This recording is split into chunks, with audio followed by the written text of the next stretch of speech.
We're on Springvale Industrial Estate and we're about to chat to Dave from Welsh Connections. We're on Springvale Industrial Estate. Loads of businesses, entrepreneurs, all set up all around.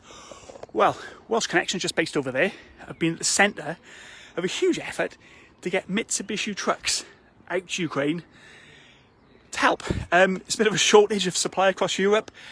So this business in Cwmbran has been doing some crazy work to get all these trucks and even the volunteers to drive them out there.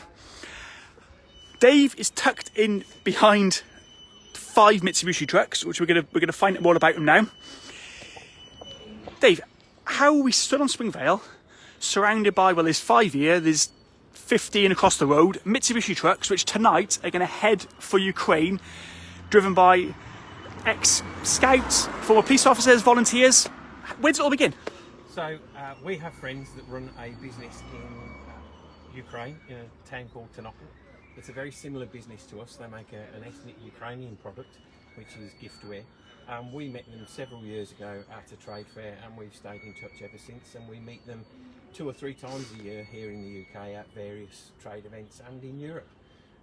And when the war started, we made contact with them to see if they were all right. They were evacuating part of the family, their young children and Yaroslav's wife Victoria, to Vienna in Austria, where their daughter's at university. And Yaroslav asked us if we could source trucks in the UK because they needed trucks to move kit and equipment around. And we bought 2 trucks, Kerry and I, my wife, and we drove them out to Austria to meet Victoria about 5 weeks ago.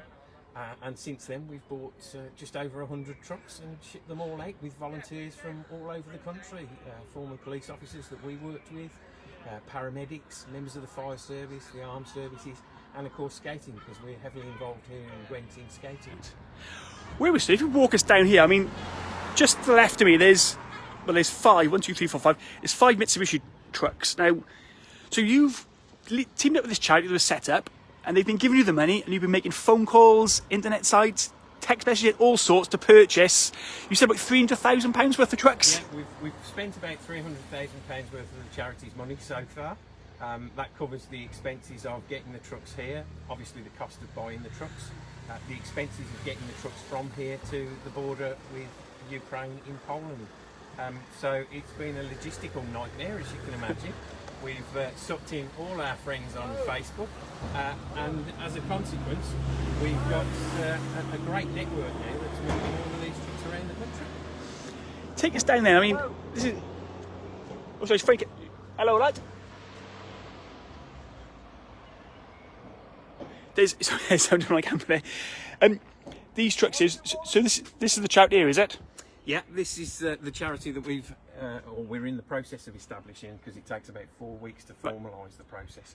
This is the charity that will exist here in the Ukraine. There's one in, not in the Ukraine, here in the UK. There's one in the Ukraine as well, and there's one in America. Yeah.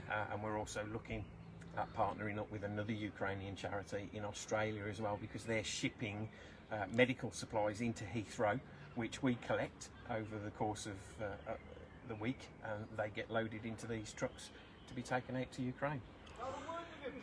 Can we short then, yeah? Was it easy to get hold of volunteers? I mean, to get 20 volunteers to do this, how did that work? Well, we've got quite an established friends network, and as a consequence, we've got quite a good community on Facebook, and they all chip in and help us. And they've given of their time freely, which is incredible, really. There's about 25 volunteers currently from across the West Midlands, where I hail from originally, and throughout South Wales. Like I said, many are scouters, some are former police officers, some are police officers that we joined with up in the West Midlands who have moved to this part of the world as well. So they're all helping us, which is great. We're just going to walk down here, we're going to cross the road, because I say that this is probably the main route through Springvale, off the roundabout, just the bottom of Springvale Way. But yeah, the trucks, and you say you've got, you've also mentioned, so if we just turn around, where your unit's based here, you mentioned you've had lots of support from like the surrounding businesses? Absolutely. So Barry Ellis at the Ramp Room has checked many of the vehicles for us and made sure that they're roadworthy for the journey. Any that aren't actually roadworthy for the journey, we employ a company from Poland who bring us a transporter once or twice a week, and they take those cars to go. We've also got friends at GP Auto Services down the bottom who this morning are taking gearboxes and engines apart for us so that we can load them into the trucks to go on the journey tonight as spare parts. Ben from M2 Flooring, he has helped us with his forklift, unloading and loading lots of kit and equipment into the back of the forklifts for us. And Jock the Lock has fixed many of the trucks and supplied us with lots of spare keys to make sure that if we lose any that we're safe and we can get there in one piece, which is brilliant. The community here has come together phenomenally well to help us do this, and we're very, very grateful to them for doing that for us. We'll walk to the end or across. Yeah, Jock the Lock has saved me a few times over the years. Yeah, he's a valuable service. He taught us a great lesson. We've only lost the keys to one vehicle so far out of the hundreds or so that we bought. We lost one key. We stopped just by here. Yeah. Again, I just see behind you. 1, 2, 3, 4. I'm going to lose count. All those trucks there, Yeah. near enough, are going to be. I can see a bonnet open on one of them. Is there some work taking place there? Yeah. So what we've got to do with that one, there's a full battery on that one, so to make sure that we don't have any starting issues over the course of the weekend. Barry's going to fit a new battery to it for us to make sure that we get there in one piece. We've got a Ford Ranger up here on the left hand side. It's got a 4-starter motor, so he's going to swap that for us at some point during the course of the day as well to make sure that we get there all together. So we travel in convoy. There are 20 trucks going out this evening with volunteers driving them. We all go in convoy and stay together. So we've got radios that have been donated to us by a company in Newport, so that we can stay in touch with each other. We've got a drill process and sound off so we know everybody's with the group, and we all get there in one piece together. Let's cross the road. I think there's no cars coming. We can see, yeah.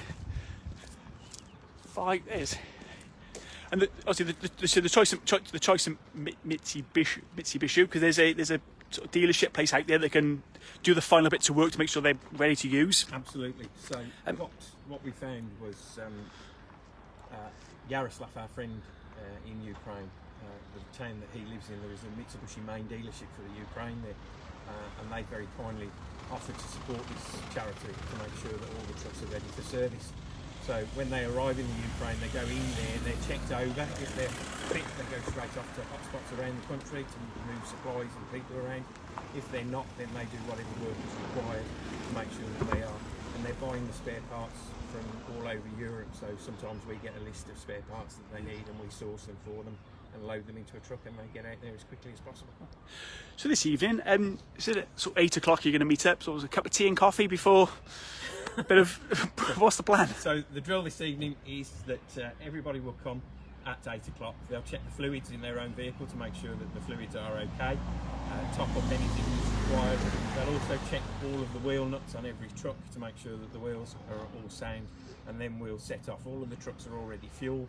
We'll set off at about 8:30 with a view to arrive at Dover for about 1 in the morning, and we're on the 2:20 sailing from Dover tomorrow morning. And let's head it back to and also another vehicle that's going. Just before we finish, take a couple of vehicles over here. They're a bit different. These are Mitsubishis. No, they're not. For 1 second. So they're special requests that we've had for an ambulance, and this Ford Transit will also be converted to be used as an ambulance as well. At the moment it's a minibus, but it will be converted to be used as an ambulance, and we've had about 4 specific requests for that.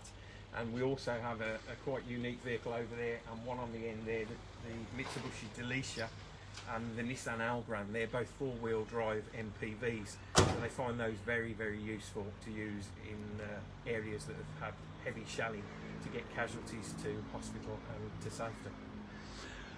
Great. And also, let's just quickly film those engines on the floor. I won't say too much about them, but they're being fixed out. This is one of those sort of random things that happens when you're involved in running a crazy operation like this, I guess.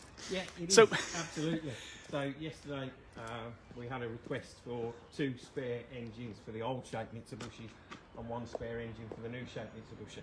So we've sourced those, but they were delivered to us complete and we can't fit them in the truck. So Gareth's very kindly taking them apart this morning, and then we'll use Ben's forklift at some stage during the day to put them all into the back of trucks separately. Right. Are you on tonight's trip, or are you staying to... Yeah, we're both on tonight's trip, so Kerry and I will be out this evening. So Kerry takes the point position at the front, and I perform the role of rear guard and the shepherd to make sure that everybody gets there. So it works very well. We've got a good system going there. This will be the 4th physical run that we've done, and each run is about 15 to 20 trucks. All right then, I'm going to say goodbye now. Wish you and all your great volunteers have a safe trip. Thank you. When we be back in the UK? We're back in the UK on Sunday lunchtime. Sounds all right. To enjoy the rest of the Easter Bank Holiday weekend. Absolutely. Cheers.